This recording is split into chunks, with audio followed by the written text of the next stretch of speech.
Kinansela ang face-to-face classes sa ilang lugar sa Metro Manila dahil sa matinding heat index. Hudyat na ba ito ng pagsisimula ng summer season? Alamin sa agenda report ni Paulo Barcelon. Ilang araw nang dire-diretso ang pagtaas ng heat index o ang ramdam na init ng tao sa ilang bahagi ng Luzon. Batay sa 5-day forecast ng PAGASA mula February 26 hanggang March 3, tumaas ang heat index sa Metro Manila na pumalo ngayong araw sa 46 degrees. Posibleng umabot pa daw ito hanggang bukas. Umabot din sa 46 degrees ang init na ramdam sa Clark, habang 45 naman sa Muñoz, Nueva Ecija.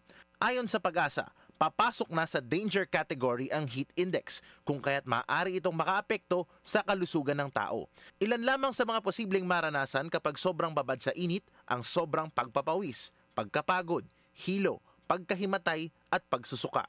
Ayon sa PAGASA, normal daw na umaabot sa ganitong antas ang init ng panahon tuwing papalapit ang tag-init mula Marso hanggang Mayo. Since nasa unang bugso ng Marso, kung saan dito na mas mararamdaman natin yung init at alinsangan at papatapos na rin ang northeast monsoon or yung tinatawag nating amihan. So ine-expect pa natin na mas tataas yung ating mga pina-forecast na heat index.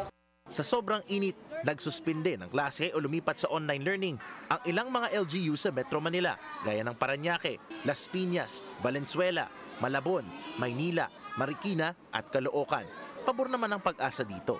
Ngayon, ang ginagawa namin is that we are investigating kasi in the past year, I think it was in 2024, maraming naging report ng mga bata na it's either nagkaka-vertigo or nagkaka-nosebleed. Actually, meron din nahimatay. We try to see how this heat index information could be better prepared for the students.